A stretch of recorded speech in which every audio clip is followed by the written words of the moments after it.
जब राम जी ने अनेक बाण मारे और रावण नहीं मरा, तब विभीषण जी ने बताया, पहली बात तो ये बताई कि नाभि में मारो, दूसरी बात बताई बोले प्रभु इन बाणों से नहीं मरेगा ये, क्योंकि इसके प्राण तो पहले ही एक बाण पर आपके पूर्वज रघु महाराज ने लिख दिए थे और वो बाण इस वक्त ब्रह्मा जी के पास है। तुरंत राम जी ने ब्रह्मा जी का आह्वान किया तो ब्रह्मा जी ने तुरंत बता दिया, बोले महाराज मेरे पास नहीं है। बोले जब मैंने रघु महाराज से बाण ले लिया था तो रावण ने देख लिया था, रावण को पता था कि मेरे प्राण इन्हीं बाणों में हैं, तो रावण ने खूब घनघोर तपस्या करके मुझे प्रसन्न करके वरदान मांगा। तो मैंने कहा वरदान मांगो, तो इसने वरदान में वही मांगा कि वो बाण मुझे दे दो जिसमें मेरे प्राण हैं। राम जी बोले तुमने दे दिया होगा। बोले प्रभु मैं भूल गया था कि वो बाण मांग सकता है। बोले फिर क्या हुआ?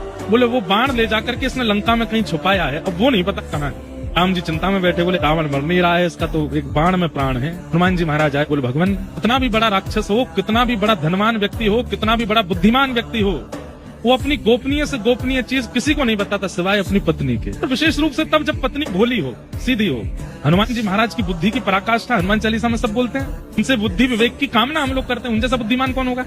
उन्होंने कहा, बोले प्रभु हो ना हो, रावण पूरी लंका में अपने प्राण जिसमें बसे होंगे वो कहीं और नहीं, अपनी पत्नी के पास ही कहीं रखा होगा, आप कृपा करें तो मैं जाके लेके आऊं। बोले जाओ।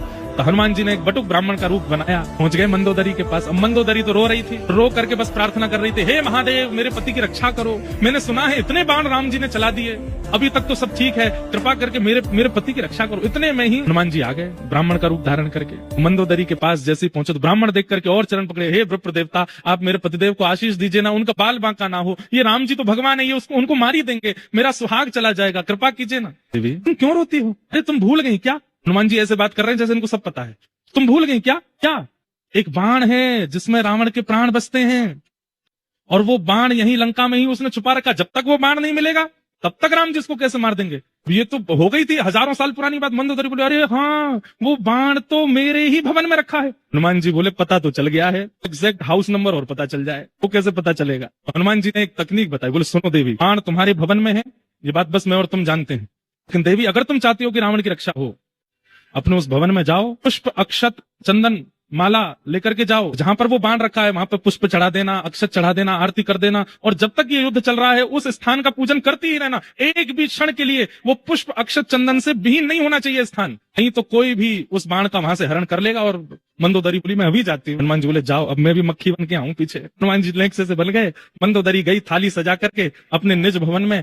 खूब सारे खंबे लगे थे, उनमें पीछे एक खंबा था जिसमें वो बाण चिना हुआ था भीतर। मंदोदरी गई, वहीं जाकर के जैसे ही माला चढ़ाई, अक्षत आदि लगाए, हनुमान जी छोटे से बन के गए, इतने में विशाल रूप धारण किया और एक मुष्टिक प्रहार करके खंभ भेदन करके भीतर से बाण निकाला, लेकर के सीधे राम जी के पास गए, जाके चरणों में अर्पित कर दिया, लीजिए प्रभु मार दीजिए। तब राम जी ने अंतिम बाण धारण करके जैसे ही रावण में मारा, वध हो गया।